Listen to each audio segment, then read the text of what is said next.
I do want you to take us through some of these extremely powerful images that you shot. But in the lead to your Nat Geo piece, it says, "I never saw hell before, but now I have."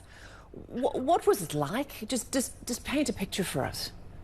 I mean, it's interesting because the capital of Tigray, Mekelle, is so deceptively calm, and it's sort of life goes on there, and there are cafes open and hotels open, but the minute you get out of the capital, the roads are pretty barren.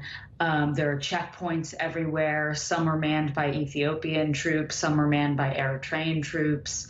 It's very hard to get anywhere. A lot of the roads are closed. So, for example, I tried to go north and I could not make it past the third checkpoint.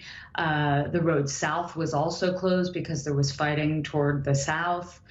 So I was able to go west. So it's really just a matter of trial and error and trying to get access to as many different places as you can as a journalist.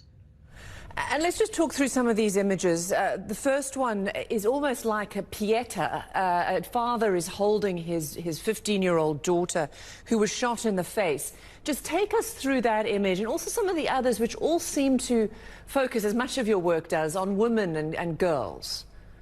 I mean, it's just so devastating because you have, as is always the case with war, it's the civilians who pay the price, right? And so I think in this situation, I went to the pediatric ward and I saw this young woman who was shot in the face. She had been fleeing the fighting.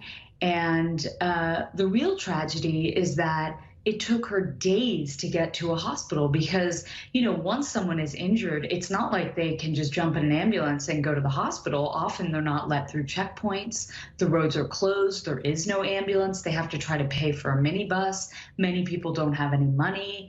And so it took days for her father to get her to a hospital. She's now completely blind. She was given one surgery. That's when I saw her. It was sort of right after the surgery. So she will survive, but she's blind and she was in horrible pain. And her father looked exhausted and devastated and has literally been sleeping in bed with her and on the floor next to her for weeks. There's another image that's very powerful where a woman who was raped is covered in a shroud as if she wasn't alive. And that disconnect between being alive and dead and then having to live with, say, a rape is very powerful as well. Take us through that image. Well, one thing that I saw and witnessed, you know, with many of the women I spoke to is the fact that rape is pretty rampant. And there are, you know, hundreds of women who are being raped as a weapon of war. This particular woman, Shawit, her children were made to watch. She was gang raped repeatedly. She's HIV positive. She said to the soldiers, "Please, I'm sick, I'm HIV positive." She actually showed them her medication and, you know, at least use protection. And they did not. They just ignored her. And, you know, I think this is something that is going on. The shame, of course, that comes with being raped is something that these women have to carry. You know, I'm always very protective of the people I photograph, and so are the people around them, the counselors that accompany them to these interviews. And, you know, we have to try to find a way to tell their stories in a way that's effective, but to conceal their identities so there's no retaliation either from family members or from other villagers.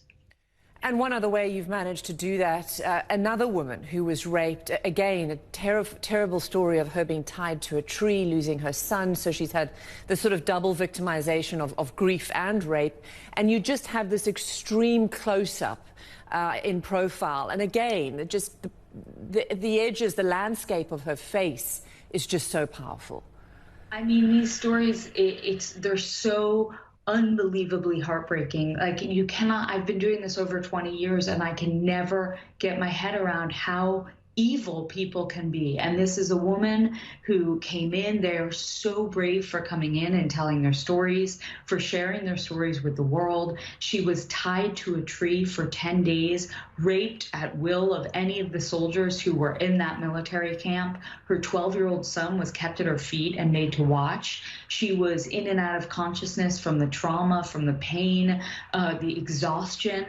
And finally, one day she woke up and her son's throat was slit at her feet and he was dead. And she basically lost her mind. And in the middle of the interview, she just uncontrollably started weeping and screaming and crying. And there was, I mean, me and my translator and the counselor, we were weeping alongside her. I mean, I tried to do a video and literally half the video is me sobbing behind the camera.